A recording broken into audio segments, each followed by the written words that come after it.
اهدنا الصراط المستقيم صراط الذين أنعمت عليهم غير المغضوب عليهم ولا الضالين.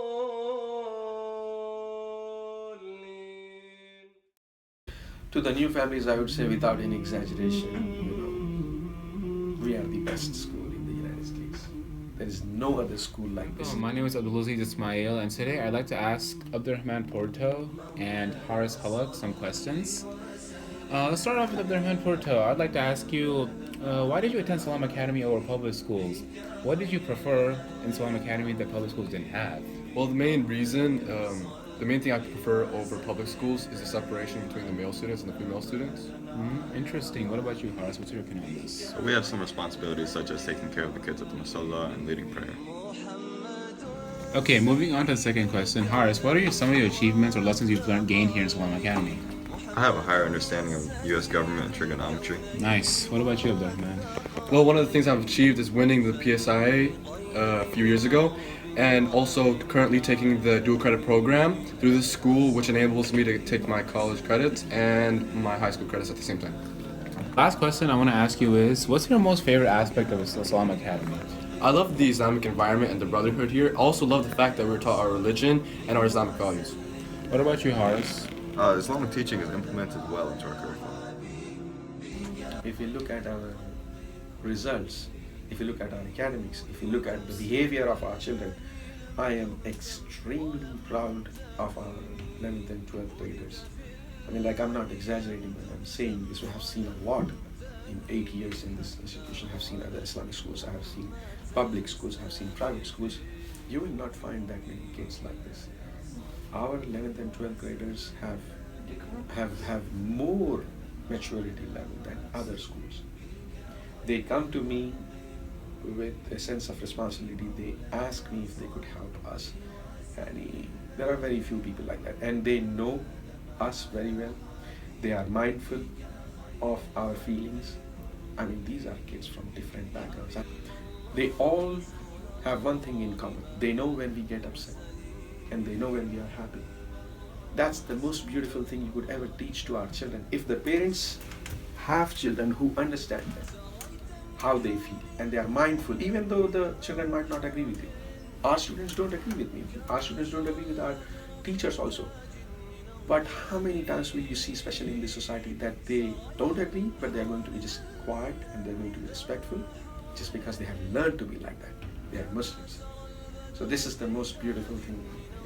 Our community is very smart. I mean, I've noticed, I've tutored in other schools and everything like that. I've noticed that our Muslim kids are, compared to other kids, are very smart, especially when it comes to scientific subjects. And that's all what I teach is scientific subject, math and science. So what really got me hooked is to make a little difference in how kids think.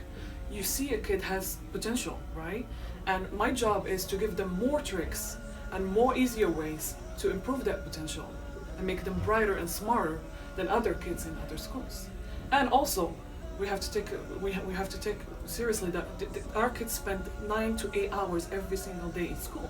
So you'd rather put your kids in an Islamic school where they're having a really great education and also really great behavior, that they're not influenced by other kids, or put them in a public school when even they're still having some education but they're influenced with other kids. I've been a teacher for 23 years, and been doing this job for 2 years, vice principal, and I enjoy working with kids. It's fun. Light bulb moments when you see the kids go, oh yeah, that's why. It's that amazement in their eyes when they learn something and they finally get it. That's what keeps you going. You don't get them very often, but once you do, great. Our job is to guide them. I mean, honestly, in the school, we're not only teachers, we're counselors, we're parents, we listen all the time, we try to help. We're more involved in their life than any other teacher. I've never seen a teacher more involved in a student's life than in this school. Well, when you're working with children, kindergarten to, I would say, around 3rd grade, you're on all the time. You can't for 1 second have a down moment. My husband completely refused that I work in any other environment than Islamic environment. So he suggested that I work here, and I came, I took the interview, then like a month later I was so in love with the place. I figure it's very different. It reminded me of overseas, how we grew up and how we went to school, exactly the same way. And I was very surprised because as far as I know, schools here are not that, I mean, they're maybe good academically, but when it comes to behaviors and everything, it's a completely different life. So I was very surprised. I was amazed by little kids wearing hijab at 2nd grade and 3rd grade. That was like a completely different life. Islamic schools are only possible if we have people who want Islamic schools. If we have parents who want their children in an Islamic school, that's the best thing for an Islamic school. Then the money and everything else comes. So we really appreciate our parents who have decided that they want to put their children in an Islamic school. This is something which is common between all of us. We come from different backgrounds. We have a very, very diverse community. We have one thing in common, that we are Muslims and we want our children to become good Muslims. And also that we don't have a lot of money. So we are trying to make a solution for this issue where we don't have a lot of money, but we want the best education for our children.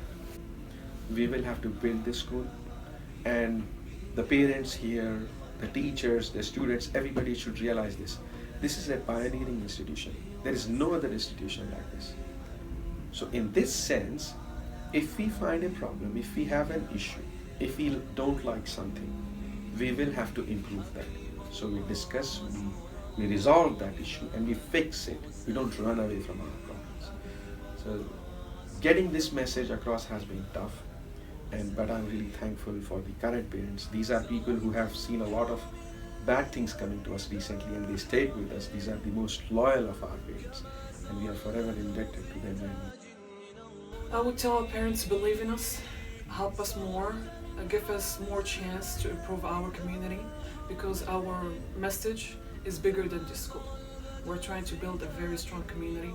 We're trying to build a very strong leaders, not only academically, but also in behavior and when it comes to every single thing. So that was our job, and that's our main goal.